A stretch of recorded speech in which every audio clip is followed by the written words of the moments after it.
والجزاء شيئا।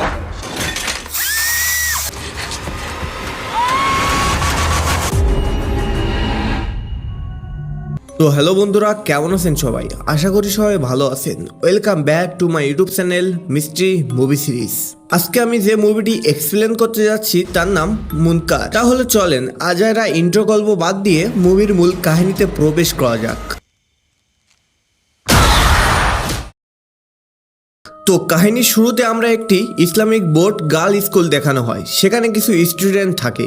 সেসব স্টুডেন্টরা প্রার্থনা করার জন্য মসজিদের ভিতরে যায়। তখন সেখানে আমরা একটি স্টুডেন্টের হার্লিংকে দেখতে পাই। সে সেখানে একজন নিউ স্টুডেন্ট ছিল এবং তার আসা বেশি দিন হয়নি। তার এখানে আসা বড়জোর 1 মাস হয়েছে। তখনই তাদের টিচার তাদেরকে কোরআন শরীফ বের করতে বলেন। কিন্তু হার্লিং নিজের কোরআন শরীফ আনার জন্য চলে যান, কারণ সে সেটি রুমের মধ্যে ফেলে এসেছিল। সে তাড়াতাড়ি নিজের রুমে যায় এবং কোরআনটি তুলে নেয়, কিন্তু সে সেখানেই ঘুমিয়ে পড়ে। আর তার সাথে থাকা কিছু মেয়ের নজরও তার উপরে ছিল, যার কারণে তাদের ক্লাসটা ঠিক মতন হয় না। আর পরের দিন তাদের সবাইকে পরিষ্কার পরিচ্ছন্ন করার শাস্তি দেওয়া হয়, যার মধ্যে হার্লিংও সামিল ছিল। যাই হোক, এরপরে সব স্টুডেন্টরা পরিষ্কার পরিচ্ছন্ন করতে শুরু করে, কিন্তু সেখানে এই সবের জন্য হার্লিংকে সবাই দায়ী ভাবছিল। যাই হোক, তখনই আমরা হার্লিংকে দেখি। তার সাথে আমরা তার ক্লোজ ফ্রেন্ড রানুমকে দেখতে পাই। এর মধ্যে সেখানে আরো কিছু মেয়ে আসে, যাদের মধ্যে ছিল রুবাইতুল, স্মৃতি আর ভিলা। তারা হার্লিং এর কাছে আসে যাতে তার কথা শোনাতে পারে, কারণ তাদের মধ্যে এই শাস্তি তার কারণেই পেতে হচ্ছে। এবার তারা সবাই সেখান থেকে চলে যায়, শুধুমাত্র রানুম ছাড়া। আর সে তার কাছে থেকে যাওয়ার কারণ ছিল সে খুব তার ভালো বন্ধু। এখানে এবার রুবাইতুল এবং বাগিদের এসব করতে টিচারও দেখে ফেলে। পরবর্তী সিনে আমরা নোটিশ করি যে হার্লিং এর মা তার সঙ্গে দেখা করতে এসেছে। এখানে হার্লিং তার মাকে বলেন যে তার জায়গাটা ঠিক মনে হচ্ছে না, তার পছন্দ নয়, কারণ এখানে সবাই তাকে ঘৃণা করে শুধুমাত্র রানুম ছাড়া। হার্লিং এর মা বলে এখানে তাদের সাথে মানিয়ে নিতে একটু সময় লাগবে, আর এরপরেও যদি ভালো না লাগে তবে সে তার বাবার সঙ্গে কথা বলবে। এর মধ্যে আমরা রুবাইদুলকে দেখতে পাই, যার বাবা তাকে বকাঝকা করছিল, কারণ সে এখানে মিসবিহেভ করছে।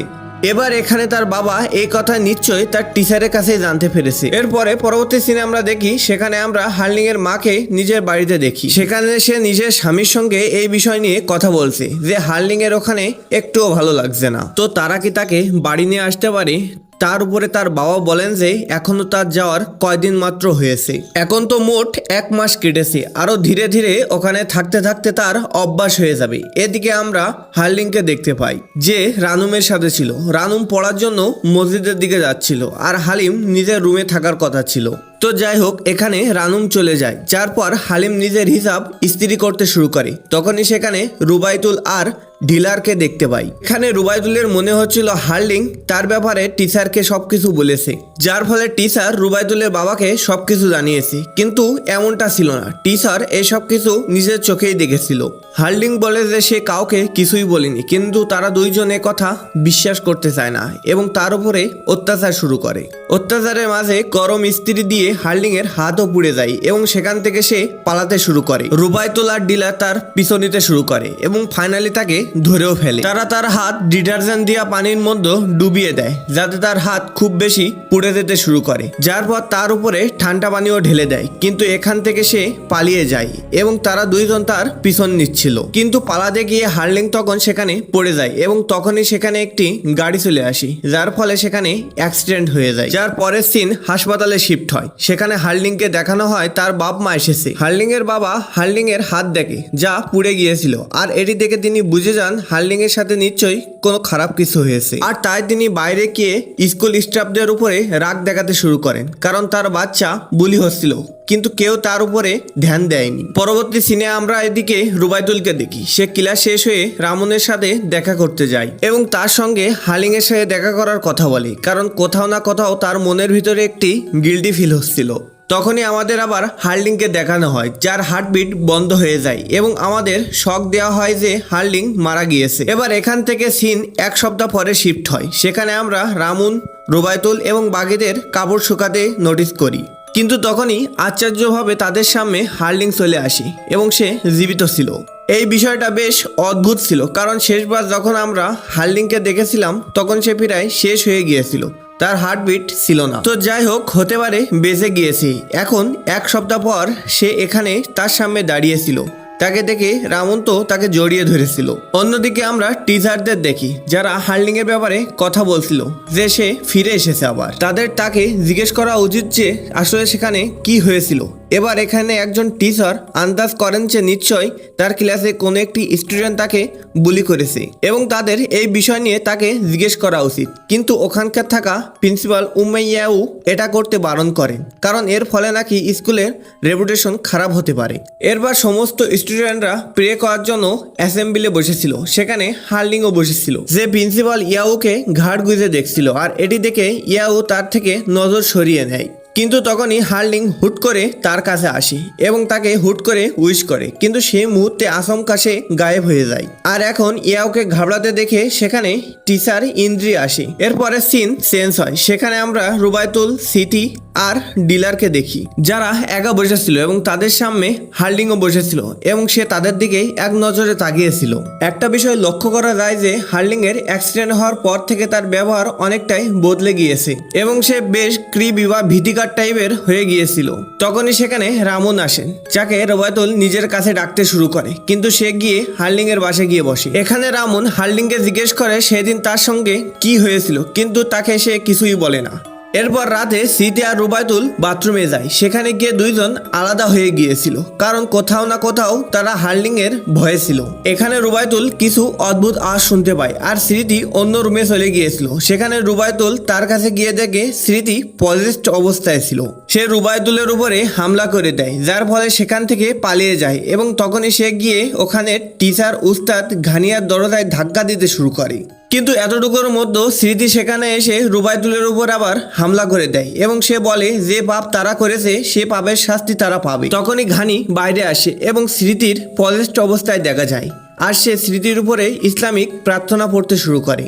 আর এখানে সে তাকে জিজ্ঞেস করে সে আসলে কে। তার উপরে স্মৃতির ভেতরে ডিমন এটি বলে যে একটি ভয়ঙ্কর ডিমন। এরপর ঘানি তার শরীরের উপরে পড়াফানি ছিটায় এবং কিছু সময়ের মধ্যে তার শরীর থেকে সেই অশুভ আত্মাটি বের হয়ে যায়। এবার রাতে রুবায়তুল বেশ ভয় পেয়ে গিয়েছিল, কারণ সে স্মৃতির মধ্যে অন্য কাউকে নয়, সে হার্লিংকে দেখতে পাচ্ছিল। অর্থাৎ যখন সে পজেসড হয়েছিল তখন তাকে হার্লিং এর মতন দেখা যাচ্ছিল। আর এই কথা সে ডিলারকেও বলে, কিন্তু ডিলার তাকে বোঝায় যে ঘানি সেই জিনটা স্মৃতি থেকে বেরো করে দিয়েছে আর তার ভয় পাওয়ার কোনো প্রয়োজন নেই।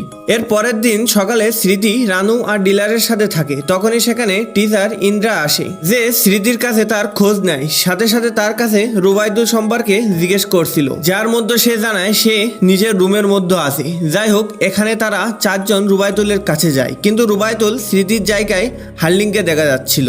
তখনই তাদের টিচার ইন্দ্রি তার কাছে আসে এবং তাকে সামলায়, আর সাথে সাথে রুবায়তুল এটা বলে সে যেন তার সাথে প্রার্থনা করে। পরবর্তী সিনে আমরা রাতে দেখতে পাই যেখানে রামুন কোরআন শরীফ পড়ছিল, তখনই তার কাছে হার্লিং আসে এবং তার পাশে বসে এবং তার কথাগুলো রিপিট করতে থাকে, কিন্তু হার্লিং এর আওয়াজ একটি ডিমনের মতন হয়ে গিয়েছিল, যা শুনে রামুন খুব ঘাবড়ে যায়। যাই হোক, রাতে হার্লিংকে দেখি সে ঘুমাচ্ছে, যার পর রামুন এবং বাকি লোকেরা রাতে প্রার্থনা করার জন্য যায়। এবার এখানে স্মৃতি রামুনের পাশে বসেছিল এবং হার্লিং এর ব্যাপারে জিজ্ঞেস করে, তখন রামুন বলে যে সে নিজের বেডে ঘুমাচ্ছে, কিন্তু হার্লিংও তো এখানে প্রার্থনা করার জন্য বসেছিল। আর এটি দেখে সে তখন অবাক হয়ে যায়, অর্থাৎ সে একই সময় দুইটি জায়গায় ছিল। এর পরের দিন স্মৃতি রামনের সাথে দেখা করে এবং তাকে এটি বলে যে তার এমন মনে হচ্ছে যে হার্লিং এর সাথে কোনো কিছু গন্ডগোল আছে, কারণ তার ব্যবহার অনেকটাই বদলে গেছে এবং সে দিনভর অদ্ভুতভাবে হাসতে থাকে। তখনই সেখানে হার্লিং আসে এবং দুইজনকে উইশ করে। তারপরে সিন চেঞ্জ হয়, সেখানে আমরা হার্লিংকে দেখি সে নিজের মাথা অদ্ভুতভাবে ঘুরাচ্ছিল এবং রানুন তাকে এটি করতে দেখে ফেলে। সে তখন জিজ্ঞেস করে সে এটা কি করছে। তার উপর হার্লিং তাকে উল্টো জবাবে জিজ্ঞেস করে যে এই কথা তো তাকে জিজ্ঞেস করা উচিত, সে সেখানে দাঁড়িয়ে এটা দেখছিল কেন।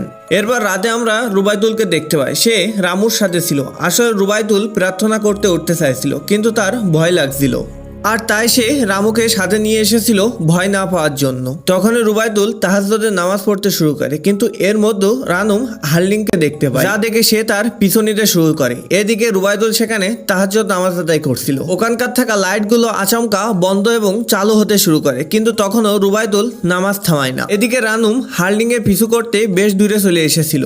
এবার রুবায়তুল বেশ ভয় পেতে শুরু করে, কারণ সে একা হয়ে গিয়েছিল। তখনই তার কাছে একটি ভয়ঙ্কর আত্মা আসে, যা তার উপরে হামলা করে দেয়। তার আওয়াজ রামুনের কাছেও চলে আসে, তাই ছুটে সে রুবায়তুলের কাছে যায়। সেখানে দেখার পর সে শকিংলি তার লাশ পায়, যা বেশ অদ্ভুত ও খারাপ অবস্থায় ছিল। রুবাইদুলের শরীর পুরোপুরি কালো হয়ে গিয়েছিল। এরপর আমরা রুবাইদুলের দাবনের সিনটি দেখি। সেখানে সব লোক প্রার্থনা করছিল, কিন্তু শকিং একটি বিষয় দেখি, হার্লিং সেখানে হাসছিল। যাই হোক, এরপরে আমরা রামুনকে দেখি, সে হার্লিং এর কাছে আসে।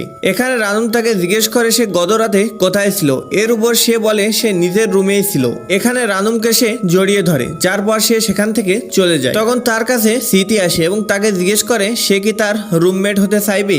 তখনই রানুম হ্যাঁ বলে দেয়। আসলে স্মৃতি এখানে তার নিজের বন্ধু মৃত্যুতে একেবারে ভেঙে পড়েছিল। তখনই আমরা টিচারকে দেখি, যাদের মধ্যে উস্তাদ ঘানি, ইন্দ্রি আর বাকি টিচারও ছিল। এখানে ঘানি প্রিন্সিপাল ইয়াউ এটি বলে যে তাদের এই বিষয়ে রুবাইদুলকে পরিবারের জানানো উচিত, কারণ রুবাইদুলের মৃত্যু বেশ অদ্ভুত এবং অন্যাচারাল ভাবে হয়েছে। কিন্তু ইয়াউ এখানে একটি কথা বলে, সে এর জন্য রাজি হয় নাই। তার মতে এর ফলে স্কুলের রেপুটেশনের উপরে প্রভাব পড়বে। এবার এই কথা নিয়ে ঘানি আর ইয়াউর মধ্যে তর্কাতর্কি শুরু হয়। পরবর্তী সিনে তখনই আমরা স্মৃতি আর রানুমকে দেখি, যারা ডিলারের কাছে আসে। ডিলা এখানে খুব কান্না করছিল, কারণ রুবাইদুল তার কাছাকাছি ছিল। এবার রানুম তাকে জড়িয়ে ধরে এবং তাকে শান্ত করায়। তখনই আমরা রাতে ঘুমানো অবস্থায় রানুম এবং হার্লিংকে দেখি, কিন্তু হার্লিং আচমকায় নিচে থেকে রাতে বাইরে বেরিয়ে যায় এবং পিছনে পিছনে রানুমও যায়। কিছুক্ষণ পর স্মৃতি আর ডিলা দেখে রানুম নিজের বেডে ছিল না। তারা তখন দুইজন তাকে খুঁজতে বেরিয়ে পড়ে। দুইজন আলাদা আলাদা হয়ে তাকে খুঁজতে শুরু করে। এইদিকে ডিলা হার্লিং এর আওয়াজ শুনতে পায়,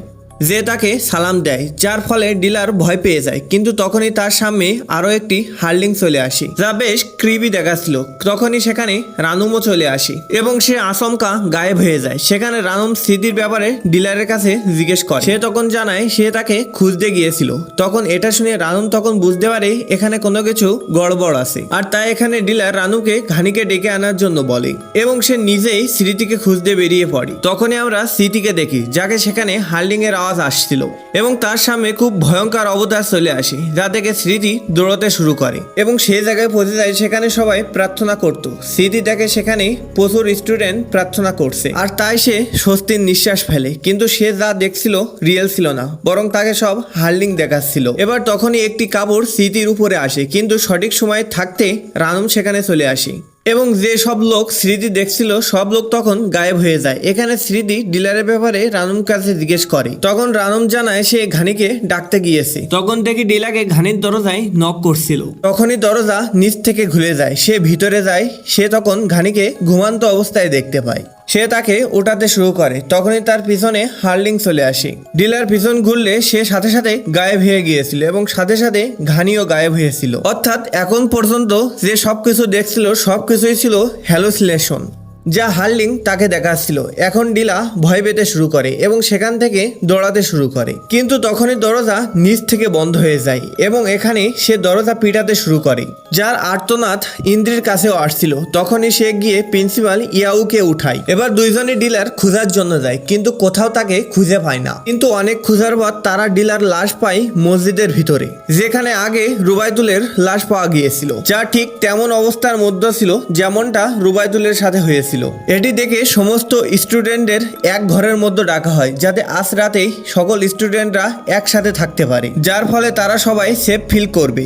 এইদিকে স্মৃতি আর রানুম ঘানিকে জানায় এই সব কিছু হার্লিংই করছে, কারণ তারা তাকে এখানে দেখেছিল। এটি শুনে টিচার জাফর ঘানি হার্লিংকে খুঁজতে শুরু করে, কিন্তু সে তাদের মেলে না, যার পর হার্লিং এর মাকে ইনফর্ম করা হয়। পরের সিনে আমরা সমস্ত স্টুডেন্টদের এক ঘরের মধ্যে ঘুমাতে দেখি, যে তখনই সেখানে রানুমের কাছে হার্লিং আসে, যে তার কাছে তো ছিল, কিন্তু আচমকা সে গায়েব হয়ে যায়। এখানে স্মৃতি রানুমকে তার সাথে বাথরুমে যাওয়ার জন্য বলে, কারণ সে একা যেতে খুব ভয় পাচ্ছিল, কারণ যেহেতু তার দুই বন্ধু আগেই মারা গেছে।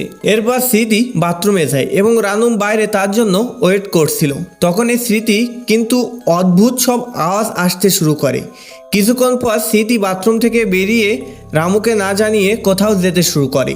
এবার রানুম তার পিছু করে। সেখানে স্মৃতি তাকে বাইরে পায়, কিন্তু সে স্মৃতি ছিল না, কারণ স্মৃতি রানুমের পিছনে ছিল। এর মানে যে রানুমের আগে আসছিল সে হার্লিং। এখানে হার্লিংকে দেখে সে দৌড়াতে শুরু করে, কিন্তু হার্লিং স্মৃতির পা ধরে ফেলে এবং তার টিচার এসে তাকে আটকায়। এবার এখানে ঘানি হার্লিং এর কাছে জিজ্ঞেস করেছে সে কে, যার পরে সে এটি বলে যে সে আসলে হার্লিং নয় বরং সে একটি জিন, আর সেই জিনটি এটি জানায় তাকে ডাকা হয়েছে শুধুমাত্র শয়তান লোকদের খতম করার জন্য। এখন এখানে ঘানি তার উপরে প্রেয়ার বা প্রার্থনা করতে শুরু করে, কিন্তু এতে তার উপরে কোনো প্রভাব পড়ে না। এর মধ্যে সেখানে তার মা এবং বাবা চলে আসে, অর্থাৎ হার্লিং এর বাবা মা। এখানে সে তাদেরকে দেখেই আউট অফ কন্ট্রোল হয়ে যায় এবং তখনই আমাদের একটি শকিং ফ্ল্যাশব্যাক দেখানো হয়। আর বন্ধুরা, এখান থেকেই মুভির মূল টুইস্ট বেরিয়ে আসে। যে গাড়ি দিয়ে আসলে হার্লিং এর অ্যাক্সিডেন্ট হয়েছিল সে গাড়িটি অন্য কারণ নয় বরং নিজের মায়েরই ছিল। জি হ্যাঁ, আর তাই এই বিষয় না জেনে তার মা জানতো না যে সে নিজের মেয়েকেই ধাক্কা মেরে দিয়েছে। আসলে এখানে এমনটা এই জন্য হলো কারণ যখন তার মা তাকে ধাক্কা মেরেছিল তখন তার গাড়িটা কাঠের স্তূপের সাথে ধাক্কা খেয়েছিল। তো তার মায়ের এটি মনে হয়েছিল সে আসলে কাঠের স্তূপের সঙ্গে ধাক্কা মেরেছে। তখনই সিন আবার প্রেজেন্টে আসে, সেখানে তার মা তাকে আটকানোর জন্য তার কাছে যায়। তো এখানে সে নিজের মাকেও মেরে ফেলে, কারণ আনলিমিটেড তার মৃত্যু তো তার মায়ের কারণে হয়েছিল। তখনই আরো একটি ফ্ল্যাশব্যাক দেখানো হয়। তখনই আমরা আরেকটি বিষয় জানতে পারি যে হার্লিং ছিল সে হাসপাতালে শেষ হয়ে গিয়েছিল, তার হার্টবিট বন্ধ হয়ে গিয়েছিল এবং সে সেখানেই মৃত্যুবরণ করেছিল। এবং মেয়ের মৃত্যুর শোকে হার্লিং এর বাবা একজন শামান বা ওঝার কাছে গিয়েছিল। তিনি তাকে এটি বলেন যে তার মেয়েকে তার ফেরত চাই। এটি শুনে শামান বলেছিল তার মেয়ে ফেরত চলে আসবে, কিন্তু এর জন্য একটি ব্ল্যাক ম্যাজিক করতে হবে এবং সে এবার আগের মতন থাকবে না। হতে পারে সে এবার প্রতিহিংসাপরায়ণ হয়ে যেতে পারে। কিন্তু সে সময় হার্লিং এর বাবা এই সকল কিছু ভাবেনি এবং সে হ্যাঁ বলে দেয়। সে সময় তার শুধু নিজের মেয়েকেই চাচ্ছিল, তাই সে শ্যামানের সাথে মিলে একটি রিচুয়াল করে, যার মধ্যে একটি বড় পেরেক সে নিজের মায়ের মাথার মধ্যে ঢুকিয়ে দেয়, যার ফলে একটি অশুভ আত্মা তার ভিতরে চলে এসেছিল। এরপর হার্লিং তো ফেরত চলে এসেছিল, কিন্তু তার ভিতরে সবকিছু আলাদা হয়ে গিয়েছিল। তার ভিতরে অনেক অশুভ শক্তি ছিল। তাই সবচেয়ে প্রথমে সে রুবাইতুলকে মারলো এবং তারপর ডিলাকে, এরপর সে নিজের মাকে মারলো। তো যাই হোক, এখানে আমরা বুঝতে পারিছি মুভির আসল কাহিনীটা কি। এরপর প্রেজেন্ট টাইমে হার্লিংকে দেখানো হয়, যার কাছে একজন মৌলবী আসেন এবং তার উপরে প্রেয়ার করতে শুরু করেন, কিন্তু এবার সে কিছুটা কাবুর মধ্যে আসে। আর এখানে হার্লিং এর বাবা হার্লিং এর মাথা থেকে পেরেকটি বের করে দেন, যার ফলে যে জিনটি হার্লিং এর শরীরে ছিল সেই জিনটি তখন তার শরীরটি ছেড়ে দিতে বাধ্য হয়। কিন্তু হার্লিং এর বাবা এখানে অনেক বেশি কষ্টবান এবং কাঁদতে থাকেন, যার পর আমাদের কিছু সময় পরের সিন দেখানো হয়। সেখানে আমরা হার্লিং এর বাবাকে দেখি যে সে নিজের মেয়ে আর স্ত্রীর কবরের কাছে আসেন এবং ওখানে আমরা রানুমকেও দেখতে পাই, কারণ সে খুব ভালো একটি বন্ধু ছিল। আর এর সাথেই এই মুনকার ফিল্ম এখানেই শেষ হয়। তো কাহিনীতে ভরা এই ফিল্মটি কেমন লাগলো জানাতে ভুলবেন না। ভালো লাগলে চ্যানেলটি সাবস্ক্রাইব করে এবং লাইক কমেন্ট করতে ভুলবেন না। দেখা হবে আবার কোনো একটি নতুন কোনো হরর মুভি এক্সপ্লেন ভিডিওতে। ততক্ষণ নিজের খেয়াল রাখবেন। আল্লাহ হাফেজ।